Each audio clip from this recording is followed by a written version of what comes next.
Emocional. Então, Igor, nosso papo hoje é sobre dependência emocional, né?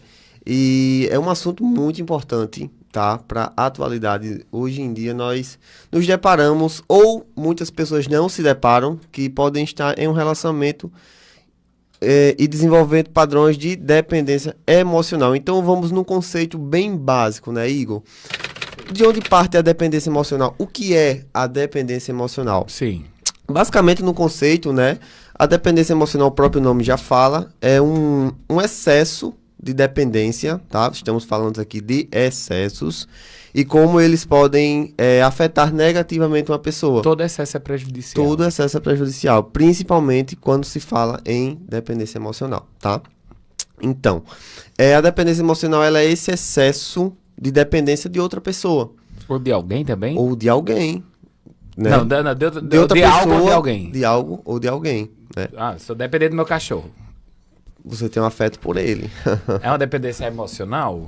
Digamos que sim, né? Eu Mas aí posso- vai partir de outras questões É subjetivas, que a tá? gente vai poder definir como uma... Nós estamos falando de dependência emocional, também relações que afetam negativamente, tá bom? Relações que, por exemplo, a tua relação com o teu cachorro É positivo. é positiva, Ah. tá?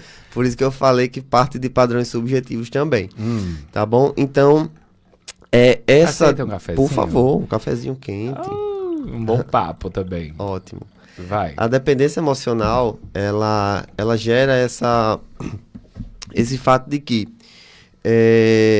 essa pessoa ela vai depender da outra para ser feliz, né? Vai depender para ser feliz, para desenvolver um bem-estar, para ter até opiniões próprias também. Ou seja, essa pessoa, de acordo com o tempo. E daí a gente vai falar já disso, né? Você é borderline, né? Ah, tá. Que bacana. Uma dependência horrível. Uma dependência, né? E daí, Gilnando, você me pergunta, o que é que pode, Gilnando, causar a dependência emocional? Então, assim, a gente pode focar em 3 fatores, tá? Carência gera dependência? Ah, e tá dentro de todo um contexto aí. Tá vendo? Por que você tá carente, Igor? Eu sou carente. Ai, ai, ai. Então, vamos lá. Vamos partir do primeiro ponto, que é o histórico familiar. Né? Relações familiares disfuncionais lá na infância, elas podem fazer com que um indivíduo, ele se desenvolva ele fique dependente emocional, tá? Nas suas relações futuras. E já a gente volta a falar também sobre o histórico familiar, também como é que pode afetar nas relações na vida adulta, né? O segundo fator que a gente deve focar também são as experiências traumáticas.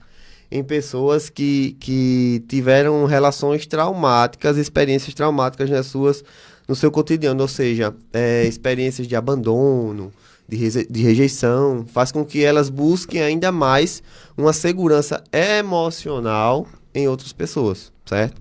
Dessa forma, desenvolvendo um tipo de ciclo aí emocional, desenvolvendo um padrão em seus relacionamentos futuros.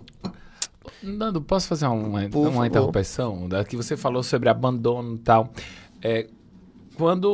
Deixa eu te fazer uma pergunta que é bem assim, acho que pesada até. Acho que assuntos que são Eita. acho que é até meio que mais comum do que a gente imagina, mas um exemplo.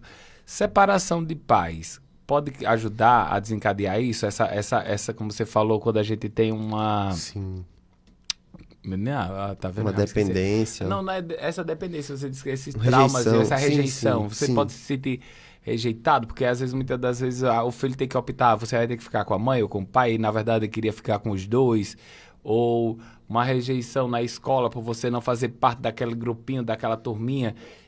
A gente sempre, quando a gente fala sobre traumas, a gente vai falando que a gente vai guardando assim nas gavetinhas ou empurrando para debaixo do tapete e uma hora você vai ter que resolver Sim. aquilo ali. Com certeza. Quando você fala por exemplo, vamos trazer esse exemplo aí do filho que ele tem que optar, você quer ficar com o pai ou a mãe? Aí eu já diria o contrário. Na cabeça dele, será que ele não vai? Eu quero suprir o lugar do meu pai ou da minha mãe? Por exemplo, quando lá na infância existe essa separação, como é que um filho, quando cresce com a mãe, vamos dizer, o exemplo, como é que ele deve, como é que é essa relação dele com a mãe?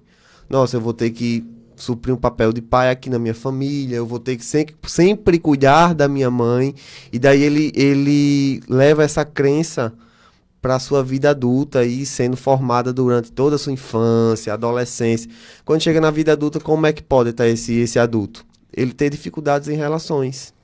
Ou seja, eu não vou sair de casa porque o quê? Eu tenho que cuidar da minha mãe, eu não vou me relacionar agora, eu não vou casar agora porque eu tenho que cuidar da minha mãe. Então, isso desenvolve uma dependência emocional, que muitas vezes ele não consegue perceber, nem enxergar essa dependência, né? De sempre suprir o lugar do pai que foi embora, que rejeitou ele, que abandonou ele lá na infância. E isso serve para o vice-versa também, né? Em outras situações. Essa foi uma situação exemplo, tá? Tá. E aí você fala uma coisa bem interessante na sua fala. Na verdade, esse assunto é muito delicado, mas muito necessário de falar. Porque, um exemplo, durante aqui, você sabe que eu tenho a entrevista do Café com o Igor, né? Você já fez parte, eu quero que você volte aqui outras vezes, porque eu acho muito necessário a gente falar sobre a saúde mental, que hoje, toda vez que eu vou entrevistar alguém, eu pergunto, como é que foi sua infância? Eu acho que a infância, ela fala muito do ser adulto. Sim. Então, muitas das vezes, você, na sua infância, você teve que abdicar algo. Você teve que acompanhar os sonhos de outra pessoa. Ou você teve que realizar os sonhos daquela pessoa, né? E daí onde é que fica o teu espaço? Nós somos seres racionais e emotivos, né, Igor? Nós somos seres também únicos, nós precisamos colocar isso na nossa cabeça. Nós somos seres, nós temos vivências únicas, vivências próprias. Então, o que o outro vai viver ou escolhe para a vida dele, eu não posso viver isso por ele. E lá na infância é onde nós desenvolvemos a maior parte ou todas as nossas crenças, o nosso jeito de se desenvolver, o nosso jeito de pensar, o nosso jeito de agir, ou seja, a gente desenvolve a nossa subjetividade, a nossa identidade, que quando parte para a dependência emocional, nós perdemos isso, seja lá em relações familiares, relações de amizades, relações afetivas. Então, assim, isso vai influenciar até na relação do trabalho, né? Com certeza, total. A minha mãe sempre me acostumou desse jeito. Não vai ser você que vai mandar em mim. Tudo isso influencia, querendo ou não. Querendo ou não. Por isso que é a importância da terapia, né? Com certeza. E daí a gente já parte para o terceiro fator que eu não falei, do que pode gerar uma dependência emocional. Indivíduos que apresentam transtornos mentais, que desenvolve o quê? Ansiedade, depressão, transtornos de personalidade. Aí vem o borderline, que você falou que tem, né? Por quê? Porque as pessoas... Eu falei que tem, não, me disseram. Me disseram que tinha, né? Infelizmente, eu fui diagnosticado por 3 médicos já. Isso mesmo. A não ser que os 3 estejam errados. Por quê? Porque do borderline se parte realmente de uma instabilidade de humor, né? Instabilidade de emoções também. E uma hipersensibilidade também, e vem todos os fatores que podem causar uma dependência emocional, tá? Então, pessoas que desenvolvem esses transtornos mentais em saúde mental, elas são propícias a desenvolver a dependência emocional, tá? No caso da ansiedade e depressão, é mais a questão de não querer ficar sozinho. Então, assim, vem aquelas crenças de rejeição e abandono, tá? Que são ativadas a todo momento, podendo desenvolver realmente essa dependência falando emocional. Por mim, e gente, quem quiser participar, cadê o celular aqui da rádio? Inclusive, falando em participar, eu gostaria de mandar aí um abraço para os peladeiros de NC, tá? Os peladeiros de Nova Cruz, o ADM Marcinho aí, um abraço. Marcelo Eleutério. Ele mesmo. Eu conheço o Marcelo desde porque ele trabalhava lá no mototáxi vermelhinho, viu, Marcinho? Era meu motoqueiro, comprava muito Hollywood Mental pra mim. Olha só, que coisa boa. Então, um abraço, tá, Marcinho? Um abraço aí pra todos os peladeiros aí que fazem parte. Você também gosta de jogar bola? Com certeza. É bom, né? No tempo, terapêutico. Não é terapia, mas é terapêutico. No tempo era a bola. Bom dia, que estamos na escuta, ouvindo meu sobrinho querido Gil Nando. Deus abençoe você grandemente, minha amiga Xixique Naldinho. Tá Olha, meus tios, um abraço pra eles, tá? Bem grande. A dependência emocional, eu acho que como todo problema psicológico, ele tem todo problema mental, psicológico, essas coisas, você tem que ter um reconhecimento, você tem que reconhecer que está nessa dependência e procurar ajuda, porque muitas das vezes as pessoas... Eu, por exemplo, a minha vida toda, eu colocava a culpa dos meus problemas sentimentais, emocionais, no meu... Ah, é porque eu sou de câncer. Mas câncer é assim. Eita, vai lá botar a culpa lá em João Bidu, coitado de João Bidu. Ai, mas eu vi no meu horóscopo, porque a minha cor de hoje era azul, eu botei vermelho. Aí por isso que meu dia deu errado. E aí, mas isso são crenças que fazem com que a gente justifique. Tem um amigo meu que diz assim, a culpa é minha, eu boto em quem eu quiser. Às vezes a gente tem um problema ali, uma necessidade de algo ou de alguém que a gente tenta justificar. Um exemplo, eu sempre tive esse meu vazio existencial. Então eu não gostava de ficar sozinho. Então às vezes eu não queria nem beber, farrear, mas para você reunir a galera, eu fazia todo aquele contexto ali só para suprir preencher esse vazio. E na verdade eu conseguia... Eu volto a dizer, eu era sozinho no meio da multidão. Eu continuava sozinho porque aquela fundaça toda não me preenchia e eu continuava com aquele vazio existencial. E às vezes as pessoas com essa dependência causam muitos problemas que a gente tem que falar. Tipo o alcoolismo, às vezes, muitas das vezes, aquelas pessoas não aceitam essa rejeição, essa dependência emocional, muitas vezes faz a automutilação que... Tem aquelas pessoas que são implosivas também, que às vezes você está fazendo mal para si mesmo. Às vezes, um exemplo, a ansiedade, daquela, ai, meu Deus, será que eu vou ver aquela pessoa? Então, a dependência emocional, ela vem... O que é que eu posso fazer para agradar aquela pessoa? Eu vou mexer os pauzinhos aqui em tudo e em todos para que ele vem se acompanhada de meio mundo de sentimentos. Isso então, mesmo. ela não vem sozinha. Então, você tem uma ansiedade, você tem aquela tristeza, você tem A aquela solidão. euforia, a solidão. Você fica naquela, meu Deus... Ai, eu tô aqui, será que... Por exemplo, o Gilnando não chegou ainda, o que é que eu vou fazer? Vou comer aqui um pouquinho. Aí você vai, exagera e vê essas... Come com as emoções, né? Como a gente fala. Comer as emoções. E aí, isso traz riscos também. Com certeza, Igor, com certeza. Inclusive, eu já tive muitos pacientes que falavam para mim, né? Que não sabiam como sair de uma relação. Eu também não sei. Por Me diz exemplo, aí, como é que sai? um exemplo, existe uma pessoa, eu já escutei isso de uma pessoa, dela dizer, não, essa pessoa me trai, essa pessoa tem outras pessoas, ela me trai. Eu sei disso, ela apresentou isso pra mim, mas eu não sei ficar sem ela. Então, olha só como isso é forte, Igor, como isso é forte. E... consequentemente, causa o quê? Relacionamentos abusivos, na maioria das vezes. Relacionamentos abusivos. Aí pode partir de o quê? Agressões ou violência doméstica, né? Que existem 5 tipos aí de violência doméstica.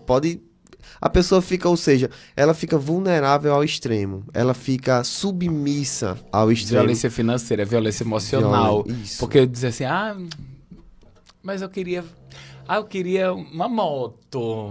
A pessoa não tem nada na vida. A pessoa vai correr, se matar pra conseguir. É uma agiota, vai pra poder suprir como se aquela moto fosse a solução daquele problema.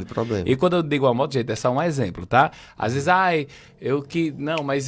menino, eu tava precisando de um iPhone 15 Pro Max. Só serve se for esse. Não serve um Samsung, não serve um Motorola, só serve esse. Isso aí também, Igor, tá mais relacionado também com a regulação emocional, tá? Não sei se você já percebeu, mas a maioria das pessoas ansiosas... O que é a regulação emocional, pra pessoa entender? Através disso aí que você me falou, né? Vamos trazer esse exemplo. Nossa, eu preciso muito dessa moto, eu tô com 1000 problemas na minha vida, eu não tô me sentindo bem, eu tô mal e tal, vou comprar a moto que ela vai resolver tudo. Então, a maioria das pessoas ansiosas, elas buscam a autorregulação através do quê? Do comprar, né? Do comer. Do comer, que são coisas... Beber. Do beber. Que são coisas que realmente suprem aquele momento, naquele momento, mas não vão suprir todas as necessidades. Não, mas eu tô dizendo assim, da dependência emocional. Muitas das vezes as pessoas por exemplo, eu sou dependente, vamos aqui, eu sou dependente de Dona Maria. Dona Maria chega pra mim e diz assim, meu filho, olha, mas eu acho que a gente só dá certo se eu tivesse um iPhone. Porque eu preciso de um iPhone. Então, pra mim manter esse relacionamento com ela, eu vou fazer de tudo. Eu não tenho dinheiro, eu vou arrumar com a agiota, eu vou fazer o empréstimo, eu vou botar meu nome no SPC, no Serasa, no Raça Negra, mas eu vou dar um jeito de dar... porque eu preciso dessa pessoa e se eu preciso dar uma moto pra essa pessoa, eu vou fazer. E isso, gente, a gente tá dando exemplos aqui Mas vai de muitas coisas. A violência emocional. Eu não quero que você fale com a sua mãe porque a sua mãe não gosta de mim. E aí você vai ter que optar entre eu e ela. Isso é uma violência. Uma violência, né? Isso. Então isso você. mesmo. A violência, gente, não bate somente daquela parte da física. E às vezes as pessoas. A violência psicológica, a ela chega a ser pior, porque claro, eu não estou aqui diminuindo as violências, tá, pessoal? Mas todas têm suas consequências. Mas a violência psicológica, ela deixa cicatrizes que não passam, que não Sim. curam, né? Ela deixa feridas que não cicatrizam, tá? E elas podem sangrar aí pelo resto da vida.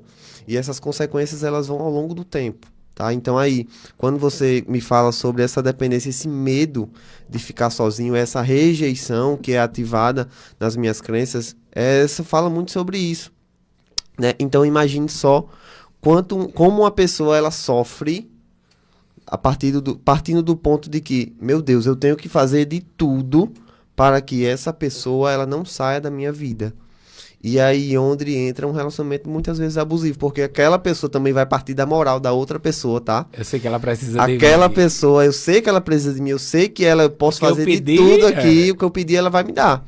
Então assim, eu quero uma moto, eu quero um Audi A8 para amanhã. Então sabe que aquela pessoa, se não fizer, vai ter aquela crença vai ser reforçada, no caso de que, meu Deus, eu não posso ficar sozinho. Eu não sei ser sozinho. Então, é isso que você escuta muito de pessoas que são dependentes emocionais. E muitas vezes elas nem se escutam. Porque você chegar ao ponto de dizer, meu Deus, eu não consigo viver sem aquela pessoa. Será que você não consegue viver sem aquela pessoa, né? Então, assim, partindo desses pontos, a gente, quando traz para uma reflexão, inclusive, em um dos tratamentos, né, que possa ser iniciado para a dependência emocional, é a autorreflexão. Fazer com que a pessoa reflita. Será que você não consegue realmente ser sozinha? Será que ele não é só uma parte da tua vida? Um episódio, Um né? episódio da O tua episódio vida? tá demorando demais até. Ai, meu Deus, essa série eu já conheço. Não, eu acho interessante porque, tipo assim, às vezes essa questão, vou falar com você sobre essa questão da dependência emocional, e às vezes as pessoas que estão vindo em casa hoje, acho que tem até vergonha de chegar para citar algum exemplo, porque não é fácil você Não assumir é. que tem uma dependência emocional. Não é fácil. E reconhecer. Eu digo por mim, porque, um exemplo, eu já tive em um relacionamento, chegava pra pessoa dizer assim, fazia tempo que a gente não viu, você tava com saudade de mim? A pessoa dizia, não, na minha cara eu fazia. Dentro de mim eu justificava, dizia, tá dizendo não, mas por dentro é Tá dizendo sim. Você buscava estratégias para reforçar essa tua dependência, né? Você tá entendendo? Então, assim, só que às vezes eu paro, eu olho pra trás e vejo que esse ciclo é muito difícil de sair. Com certeza. É, um ciclo o muito medo da difícil. rejeição, é o medo de ficar só. E às vezes, por esse medo, eu gosto muito de doutora Ana Beatriz, né, que eu sempre posto as coisas sobre ela, ela diz, cara, a gente criou, a sociedade, ela criou essa coisa da metade da laranja, ninguém é metade de ninguém, todo mundo é inteiro. Você foi feito único, você não precisa de alguém para ser feliz. Nós precisamos viver em sociedade, precisamos viver bem com todo mundo. Mas primeiro, precisamos ficar bem comigo mesmo. Como é que eu vou ser uma boa companhia para Davi, para Gilnando, se eu não consigo ser uma boa companhia para mim? Para mim mesmo. E isso é muito real, né, Igor? Não sei se você já escutou falar de pessoas, inclusive, agora vamos voltar para o contexto das amizades. Eu não vou para academia sem fulano. Hoje tu vai faltar, fulaninha, né? Então eu não vou. Se você não for, eu não vou. Então o autocuidado para ela não é importante. Ela precisa se autocuidar em reflexo da outra pessoa, em reflexo de um amigo, de uma companhia que muitas vezes não sabe lidar com isso. Da mesma maneira que você chega assim, diz assim, fulano, você estava pronto, preparado para ir pra academia, fulano, vamos ir, não. Aí você, eu também não queria ir. Não queria ir, vamos ali tomar um açaí, né? Então por que eu dou esses exemplos? A gente se sabota, né? A gente vive se auto-sabotando. E por que eu dou esse exemplo? Porque são realmente em pequenos detalhes, em pequenas coisas que nasce a dependência emocional. E uma das formas para a gente perceber isso é a autorreflexão, porque eu falei, né? O autoconhecimento e, como diz o ditado, quando a gente corta o mal pela raiz, ou seja, trabalhar as nossas raízes. trabalhar o que é que foi deixado lá atrás, o que é que eu precisei suprir lá atrás por alguém que hoje eu necessito suprir em mim. Então, quando eu começo a abrir os meus olhos, a ter essa autorreflexão, essa autocompaixão, a gente consegue dar nome aos bois e resolver aos poucos. Claro, é um processo. É um processo. Gente, Ninguém quer o processo. Gente, justamente. Gente, eu tô falando isso, parece ser fácil, mas não é. Não é. Tá? É um processo diário, são doses de autoconhecimento, de autocuidado, para que você desenvolva também a autoconfiança e a nem todo autossegurança. dia você vai conseguir. E nem todo dia. Eu costumo dizer para os meus pacientes, sabe o que eu digo a eles? Eu falo que esse processo é como se fosse uma roda gigante, tá? Em um dia você tá lá em cima e tá de vento em popa, mas amanhã possa ser que essa roda gigante vire e você esteja lá embaixo. E tudo bem. E tudo bem, tá? Porque daí a energia não para e daí você vai ter que esperar o processo dela chegar lá, a constância, criar hábitos que desenvolvam o autocuidado, o autoconhecimento e que isso que você não procure em alguém para preencher os seus vazios, suprir as suas necessidades. Você falou, vamos, menino, passa rápido quando o assunto é bom, mas deixa eu aqui agradecer minha amiga Nádia da Doce Dom que está nos acompanhando também. Mas deixa eu fazer uma pergunta, você queria que você pontuasse aqui, você já falou da questão da importância de identificar essa dependência, mas existe alguns pontos, alguns alertas que possam me dizer assim, cara, eu preciso sair dessa furada. Isso aqui não está sendo saudável. Esse relacionamento não está sendo saudável. Porque quando a gente causa uma dependência emocional, você falou, não é só de marido e mulher, não é só de relacionamento de amantes, como você dizer. Às vezes até uma dependência emocional de um amigo. Eu digo por mim mesmo, se eu, um exemplo, se eu tenho muita amizade com o Gilnando, eu vejo o Gilnando conversando com outra pessoa e dizer, mas fulano não gosta mais de mim. Isso é muito do bom, isso né? Isso é muito real. E daí, quando você fala disso, Igor, nós falamos muito também de rede de apoio.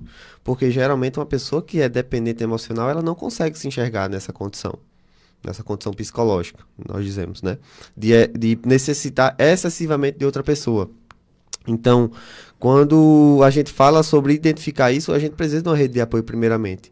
Né? Então, conversas verdadeiras, elas são necessárias com um amigo ou com um namorado e que não esteja bem, para que essa pessoa ela veja que essa relação está sendo disfuncional para ela, que não esteja fazendo bem.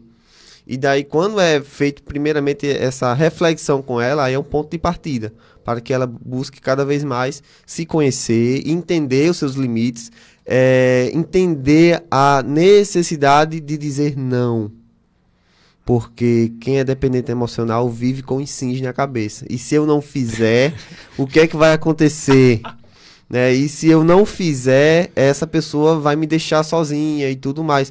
Então, quando você perceber que um amigo teu ou um familiar está nesse ciclo de dependência emocional, é importante ter conversas verdadeiras, sem julgamentos, tá? Porque não tem como você se colocar no lugar dela ali, mas tem como você apoiá-la. E aí existe novamente uma diferença de ajuda e apoio. Como separar? Ajuda é quando você pega na mão da pessoa e faz por ela. Apoio é quando você orienta, acolhe, orienta e encaminha. Como você dizer, olha, o caminho é esse. O caminho é esse, vamos lá. Eu tô aqui pra te apoiar, mas você vai ter que fazer. Vai ter que fazer sozinho. Eu não posso fazer por você, né? Porque senão eu vou gerar outra dependência emocional. É como a gente colocar a rodinha na bicicleta. Rodinha na bicicleta. Quando a gente tira ali, aquele momento dá medo, mas você tá ali para apoiar. Você pode cair, mas eu tô aqui para te ajudar a levantar, para curar tuas feridas, mas você vai ter que enfrentar isso aí. Vai ter que enfrentar isso. Vai ter que enfrentar o processo, né? É um processo. Enfrentar o processo para viver o propósito. Então, assim, quando você... Todo mundo quer o propósito, menos o processo. Menos o processo. Então, quando saber ter essa sensibilidade com a outra pessoa, de dizer, olha, vamos colocar aqui no papel as vantagens e desvantagens desse teu relacionamento. Aí, é tão difícil. Vamos lá, com familiar, ou com amigo, ou com namorado. Vamos lá, vamos colocar aqui as vantagens e desvantagens para aquela pessoa, ela precisa enxergar. Porque até então ela não enxerga. Ela só vê as vantagens. Ela só vê as vantagens, tá? Porque ela tá com uma crença que tá sendo reforçada ali a todo momento. Nossa, eu não posso ser rejeitada, eu não sou válida sozinha. Eu não consigo ser sozinha, tá? Então, a partir desse momento, é importante ter essa reflexão, para que essa pessoa ela consiga enxergar e acolher também esse apoio para que ela possa seguir com as próprias pernas, seguir esse processo. Né? Não significa que você vai abandoná-la ali também, mas tem esse apoio é importante, essa rede de apoio é importante, principalmente em pessoas que sofrem ansiedade e depressão, tá, pessoal? Tá. Isso aí é uma coisa, falar em apoio e depressão é uma coisa, são dois caminhos que caminham bem juntinhos. necessários, né? Mas que, na verdade, na prática, as pessoas, quando veem alguém que está passando por um episódio depressivo, muitas das vezes elas se afastam. Sim. Sim. Né? Porque Por medo, né? Ou por falta de conhecimento, ou por pensar que aquela pessoa ela vai ter um surto a qualquer momento. Gente, não é assim, tá? É outro ser humano que tá ali na tua frente. Quando a gente desenvolve esse senso de sensibilidade também, a gente consegue entender muito sobre nós. Eu vou te fazer uma pergunta, acho que bem necessária. Você falou sobre essa questão da dependência emocional. E eu vou trazer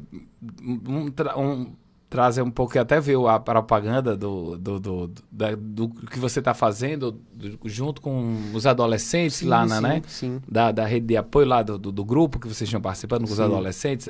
A lei sobre ansiedade, né? Ansiedade. Mas a dependência emocional, ela não tem idade.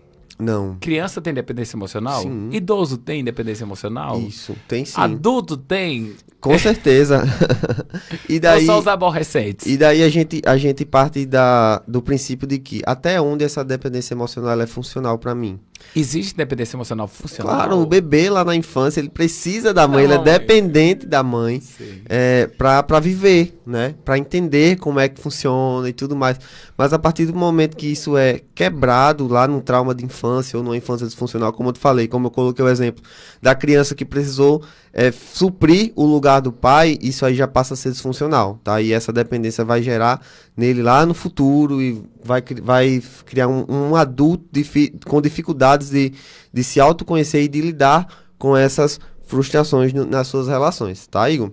Uhum. Então, assim, existem sim dependências emocionais na adolescência também, onde também pode ser desenvolvida, tá? Principalmente naqueles novos relacionamentos, né? De que tá conhecendo o mundo, as crises existenciais vai chegando. Então, existe muita, digamos, turbulências emocionais aí. É bem difícil de lidar. A gente volta pro divertidamente, né? Olha só, divertidamente de novo. Aí eu notei, quando vê aquela briga ali de sentimento para quem toma o controle Quem toma o controle. E a ansiedade, ela quer resolver tudo, a felicidade quer estar lá presente, a tristeza tá ali a todo momento esperando o seu momento. E a nostalgia querendo... A nostalgia, então, cara... E hoje a gente nota que, tipo, como você falou de uma coisa, a pessoa, quando a gente está desregulada emocionalmente... É uma porta aberta para essa dependência. É uma porta aberta para esses outros transtornos, vamos assim dizer. Quando a gente está desregulado, quando a gente não está bem consigo mesmo, quando a gente não consegue entender as nossas emoções, os nossos sentimentos, a gente deixa esse leque pronto, preparado para que a gente possa meio que surtar. Porque muitas das vezes as pessoas elas não querem falar sobre o que está acontecendo consigo. Muitas vezes as pessoas têm um medo de ser mal interpretadas. Às vezes... Medo de ser julgada. De medo de ser julgada. E às vezes você quer falar ali sobre um exemplo. Eu não sei, enfim... Algum problema que está acontecendo dentro do relacionamento, seja ele familiar, no trabalho e tudo, e a pessoa vai guardando, vai ruminando aquilo ali. Vai ter um momento que... É como você vai colocando o lixo debaixo do tapete. Isso. Vai ter um momento que vai virar uma montanha e você vai ter que, quando aquilo ali... É porque eu sempre digo, gente, se você tem algo para falar, fala. Fala enquanto é tempo. Não vai juntando. Uhum. Eu digo comigo mesmo. Tipo, se eu tenho alguma coisa para chegar para Gilnando para dizer... Claro, isso é toda uma evolução espiritual, vamos assim dizer. Eu como chego para ele... falado, olha, Gilnando, acho que é assim, assim, assim, assim. Vamos fazer logo isso aqui, porque se você for deixar para depois, não, depois eu falo. Daí depois junta com outro. E aí, eu acho que quando esse silêncio, ele vai virando muro. Daqui a pouco você não tem mais um muro, você tem uma muralha. Uma muralha. O que era uma cerquinha que separava, vai virando uma de concreto. Daqui a pouco ela vai ficando mais espessa. Daqui a pouco você não vai ter como quebrar tudo aquilo ali. Como é que eu vou quebrar? Como é que Os eu vou danos que vão ultrapassar causar. esse muro? Quando a gente fala de desregulação emocional, né, Igor, nós está relacionado muito com a questão da vulnerabilidade, né? Sim. Então nós estamos vulneráveis. Estamos ali vulneráveis quando estamos Estamos ou desregulados. somos vulneráveis? Nós somos. Somos. Somos vulneráveis, né? Somos. Mas aí que tá, cada um, como é que vai saber lidar com essa vulnerabilidade? Cada pessoa tem seu jeito. Então, na terapia, nós trabalhamos muito essa vulnerabilidade. Porque na terapia é um lugar onde você se despir, né? Onde você realmente tira suas roupas emocionais ali. As máscaras sociais. As máscaras sociais, tudo. Então, quando você consegue entender a tua vulnerabilidade, você vai partir do princípio de que, eu sou vulnerável. Mas até onde são os meus limites? Porque quando a gente está desregulado, a gente está seguindo o fluxo da vida, né? Como lá no Divertidamente, o fluxo da consciência. A gente está seguindo o fluxo da vida. Então a gente tá aberto a qualquer coisa, qualquer situação. E imagine só quando a gente tá vulnerável. Do brócolis lá passando. Brócolis. Do nada, brócolis. Então, quando a gente passa por uma situação muito difícil, a gente fica mais vulnerável ainda. Então, as pessoas não sabem, muitas vezes não sabem lidar com essa vulnerabilidade, causando sofrimento, causando relações disfuncionais. E daí, N disfunções para a nossa vida, né, Igor? Agora vamos dar dicas. Já que menino, o tempo... Ai, meu Deus, vamos falar mais. De outros dias, vamos falar sobre essa dependência. O tempo já tá chegando, o padre já tá batendo o sino, já tá chamando. Como sair de uma dependência? Você falou que a gente tem que parar, fazer uma autorreflexão. Isso. Mas eu queria que você desse aqui, olha, dicas. Você já deu mais ou menos, mas vamos reforçar. Primeiro, para poder sair dessa dependência, a gente tem que identificar, dar nome aos bois, como eu falei, né? Então, olha, eu tô dependente. Qual é a situação que tá me deixando, que tá me causando sofrimento? Mas eu não consigo sair dela. Então, a partir do momento que você tem essa compreensão, você vai ter essa percepção também. Não, aqui tá alguma coisa tá errada, mas eu não observo, eu não consigo enxergar. Então, a partir daí, buscar ajuda profissional também, tá? É muito importante. Façam terapia. Porque só lá que você vai conseguir entender essas raízes, como eu falei, né? Vai conseguir entender essas raízes e desenvolver estratégias para lidar com essa dependência emocional e aprender aprender sobre teus limites, aprender sobre você mesmo. Conhecer e daí um pouco assim, é tão difícil, né? Não. Justamente. Como é que é aquela imagem lá do cara se lapidando? Não sei se você lembra, cara, do autoconhecimento. Tá, sim, se esculpindo. Se esculpir eu acho que é uma das partes mais difíceis. E daí, Igor, eu gostaria... Você quer conhecer todo mundo, menos assim. Menos assim mesmo, justamente. E daí eu gostaria, aproveitando, de ler um texto excelente, tá? Sobre dependência emocional. Eu achei muito importante. Deixa eu ver se eu acho aqui. Para falar um pouco, para refletir junto com vocês sobre aqui essa coisa tão difícil que é a volta para si, essa coisa tão difícil que é se auto-esculpir. Tá? Esse texto foi feito por uma colega psicóloga, né, que se chama Poliana Justina, e foi um texto muito necessário, que eu senti muita verdade. Fala assim: a volta para si, dentro de nós, não é um lugar fácil de chegar. O retorno é um exercício diário de alto amor, compaixão e resiliência. Mas vale a pena. É no retorno para mim que conheço quais dos meus limites são inegociáveis. É no retorno para mim que faço escolhas mais assertivas sobre quem e que merece de fato meu tempo de qualidade, minha dedicação e energia. É na volta para si que aprendemos a dizer: não quero, não posso, não tenho, não vou, sem precisar criar histórias mirabolantes, fantasiosas ou sentir culpa.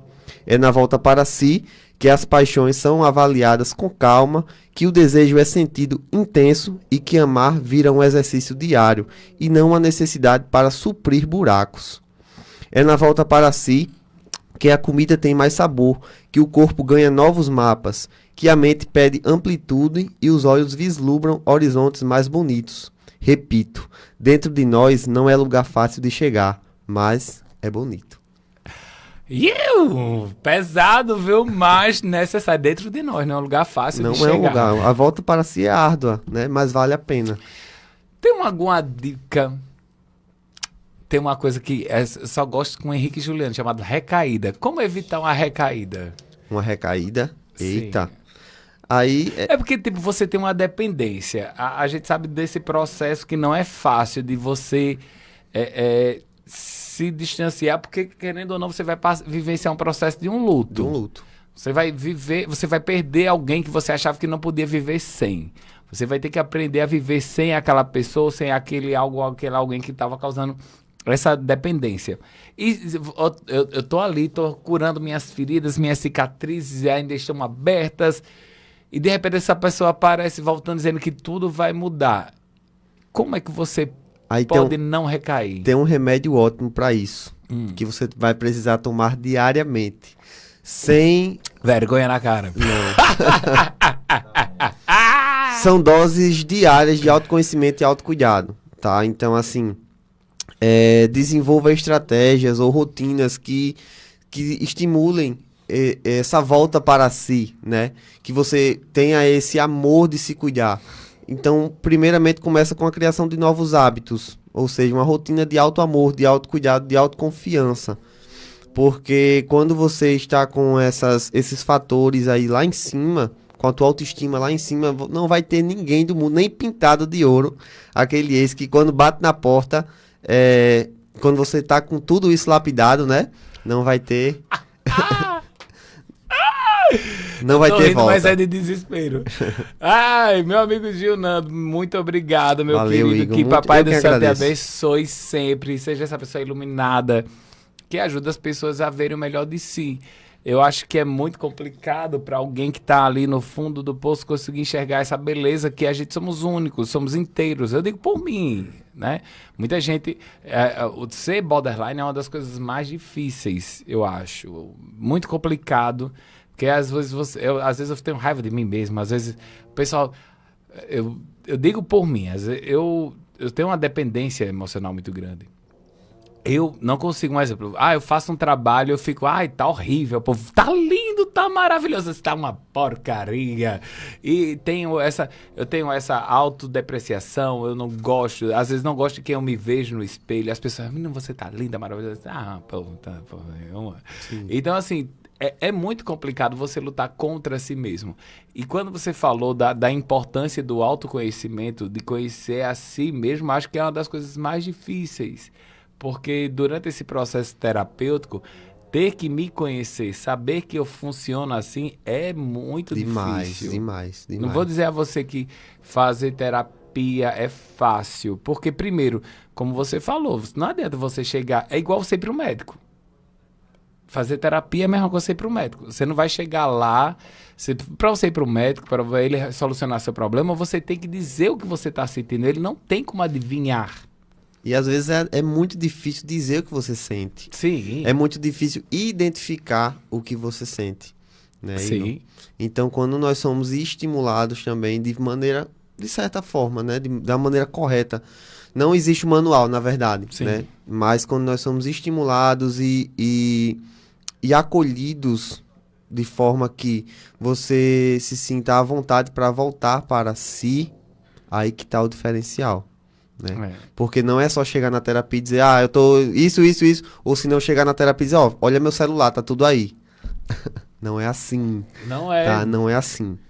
Não é assim. Então vai depender muito de você, mas também do profissional que te acolhe. Tá? Então é uma volta diária. E, inclusive... E uma constância, né? Uma constância. Inclusive, você já voltou para sua terapia? Volte, viu? Ia voltar ontem, voltar hoje. Olha só. Hoje eu tô de volta. Hoje eu vou para minha terapia, amanhã eu vou para minha psiquiatra. E assim, acho que você tem...